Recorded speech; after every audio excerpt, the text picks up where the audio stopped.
The Young and the Restless spoilers. Recap Thurdays. Full the 30th of July, 2026. Welcome back to the channel, besties. Today is a beautiful, sunny day, and we are absolutely thrilled to have you here with us for another deep dive into the sheer, unfiltered madness of Genoa City. Grab your iced lattes, silence your group chats, and strap yourselves in, because the tea is piping hot today and we are about to spill every single drop of it.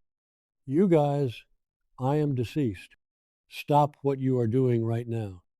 I am literally shaking, my hands are vibrating, and my soul has actually left my... Wait, we need to talk about this now.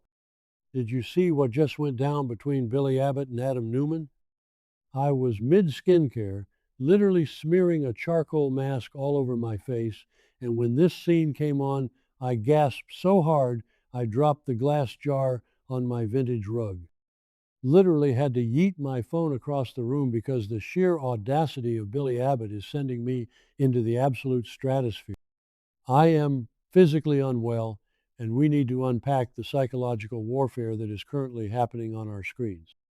Wait, backtrack for a second, I missed a step.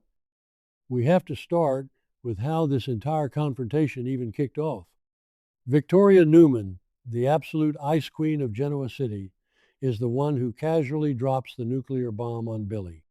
She just glides into the room, probably wearing one of those impeccable razor-sharp power suits, which is honestly so unhinged. Her tailor deserves a Nobel Prize for architecture, but don't even get me started on the vibes, and she tells Billy the news. She looks him dead in his eyes and informs him that Sally Spectra just handed Newman Media back to Adam, and by extension, she handed it back to Victor. Genuinely, my jaw unhinged like a snake. Victoria delivering this news to her ex-husband about his current girlfriend is a level of petty drama that I am totally living for. She knew exactly what she was doing. She knew it would send him spiraling. I'm literally hyperventilating right now just thinking about Billy's face when the realization hit him.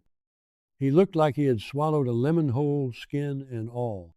Sally tries to explain herself, right?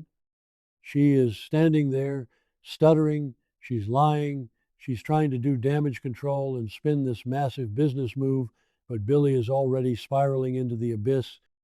Bestie, be for real right now. Billy Abbott does not possess the emotional regulation for this type of stress. He immediately blames Adam, because of course he does.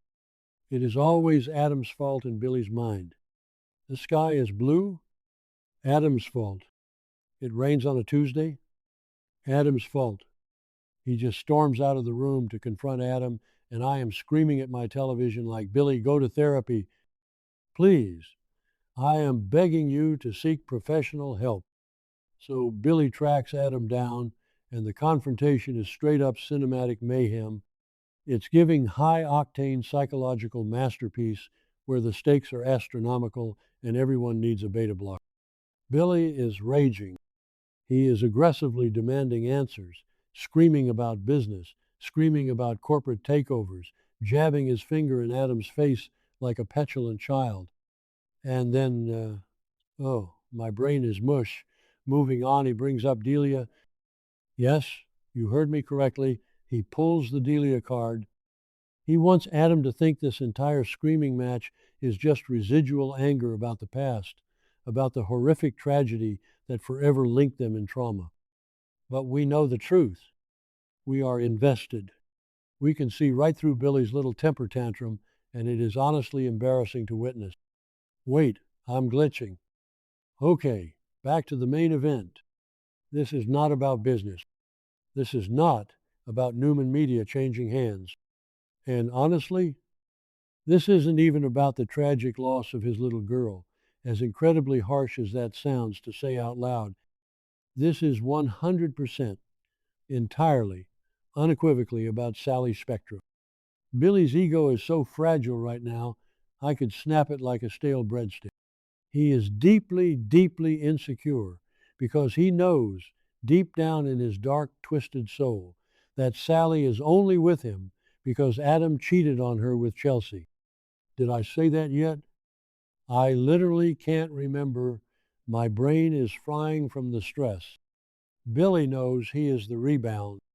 He knows he is the safe choice, the backup plan, the guy you date when your epic toxic soulmate breaks your heart.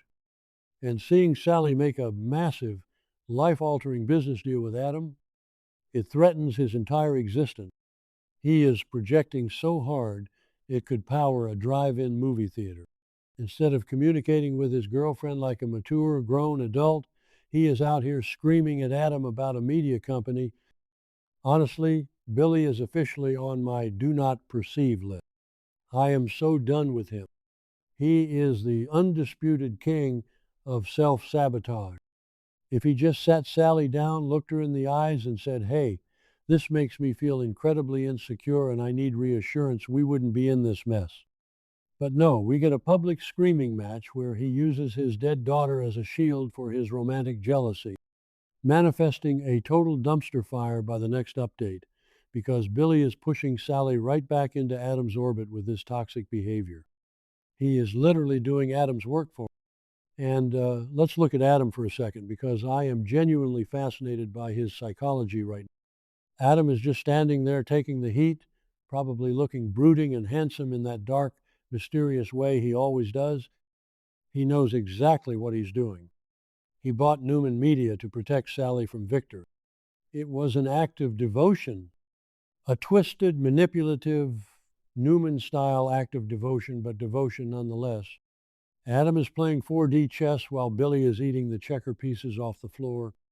The tension between Adam and Billy is so thick you could cut it with a chainsaw. I was literally clutching my chest during this scene. Send help. My heart rate is at a dangerous level. Oh, hold on. I should have mentioned this earlier, but Kane and Lily, you guys, I cannot even. What is happening in the water supply of Genoa City? Is everyone being poisoned with a stupidity serum? Lily Winters, a brilliant, powerful, gorgeous billionaire CEO, is actually softening toward Kane Ashby again. Bestie, I am calling the police. This is illegal. I am filing a restraining order on her behalf. How many chances does this man get? We are on chance number 4, 5, 6. I have legitimately lost count of how many times Kane has lied to this woman. I am physically vibrating from the sheer audacity of Kane slithering his way back in. Let's backtrack and look at the absolute mess of a history here. Remember the bone marrow transplant? Kane literally blackmailed Lily using his bone marrow match to save Malcolm's life just to get his foot back in the door at Chancellor Winters, which is honestly so unhinged. It is villain behavior. And now, instead of maintaining a strict, icy professional boundary and treating him like the extortionist he is, Lily is melting. Kane sees this tiny little crack in her armor, this microscopic opening of vulnerability, and he is fanning the flames like he's trying to start a raging forest fire. He is turning on that fake, charming Aussie accent, looking at her with those puppy dog eyes, and Lily is straight up falling for it. I genuinely don't understand it. My brain is buffering. Lily is usually so sharp, so guarded, but trauma does weird things to people, right? She's stressed about Devon losing his absolute mind over Mariah and Dominic. She's stressed about the legacy of her company, and Kane represents this toxic, chaotic familiarity. He's a known entity in a world that feels like it's spinning out of control. But he is a walking red flag. He is a whole carnival of red flags. I am screaming into a pillow right now. Devon is going to actually spontaneously combust when he realizes Lily is falling for Kane again. The Winters family dynamic is a complete and utter train wreck right now, and I am seated in the front row for every single second of it. Wait. Pause. Deep breaths. Let me fix my posture and take a sip of water because we need to pivot and talk about Nikki Newman. My heart is genuinely breaking into a million tiny little pieces, and I am not emotionally prepared for this storyline. Nikki's health has taken a sudden, unexpected turn, and I am a wreck. We all saw the devastating scenes last week when they took the bandages off and she realized she was completely blind. Melody Thomas Scott deserves all the Emmys, the Oscars, the Grammys. Just give her everything in the world. When she smashed that vanity mirror with her hairbrush, I wept. I literally wept on my living room floor. It was a masterpiece of human suffering. Nikki has been struggling so incredibly hard to adjust to this blindness. It's brutal to watch. She doesn't know if this is her permanent new normal or just a temporary setback, and that limbo is eating her alive. And despite her pride, she's been so incredibly honest with Victor about her fears. She knows her condition makes him sad. She knows he hates feeling helpless, but she's trying to be brave for both of them. And Victor? Don't even get me started on the vibes with Victor right now. He is officially on my do not perceive list right next to Billy. Victor is playing the ultimate doting husband, wrapping her in cozy blankets, holding her hand, acting like the steadfast rock of the Newman family, all while he has secretly manipulated her into signing away her personal shares of Newman Enterprises. He used her medical proxy against her. He is a villain. He is a monster masquerading as a savior. And Nikki has no idea that the man comforting her in the dark is the same man who robbed her blind, literally and figuratively. I am so unwell thinking about the betrayal she is going to feel when she finds out. But now, there's a sudden change in Nikki's condition, a new development that changes the entire trajectory of this plot. Is she seeing shadows? Are the optic nerves healing? Is there a terrifying new complication? The show left us on this agonizing cliffhanger, bringing both beautiful new hope and terrifying new questions. And of course, Victor is right there by her side, holding her, reassuring her that she's going to be okay, that he's got her and will never let her fall. And it's so deeply twisted because on one hand, you want Nikki to feel safe and loved in this terrifying moment of medical uncertainty. But on the other hand, Victor is hiding this massive, unforgivable betrayal that is ticking like a time bomb under their marriage. I'm calling it right now, the villain arc is about to go nuclear. When Nikki finds out what Victor did while she was blind and vulnerable, the Newman Ranch is going to burn to the absolute ground, manifesting a total dumpster fire by the next update. If her sight suddenly comes back, she isn't just going to cry, she is going to look Victor dead in the eye and destroy him. She will take him to the cleaners. I am manifesting this so hard. My brain is buffering just thinking about the absolute cinematic chaos that is about to unfold. Let's circle back to Billy and Adam for a second because I am genuinely still not over it and my mind keeps drifting back to that confrontation.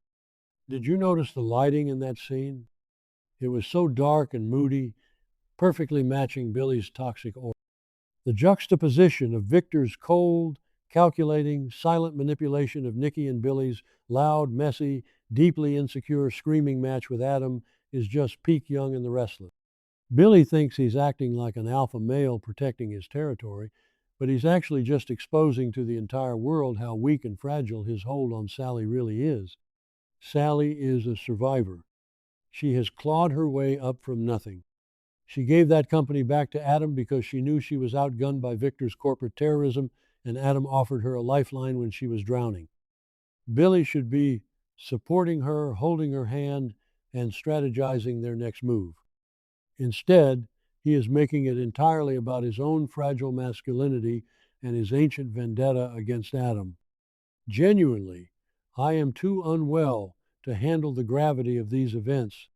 These people are my real-life neighbors in my head, and I am spiraling over their choices like it's my own family drama.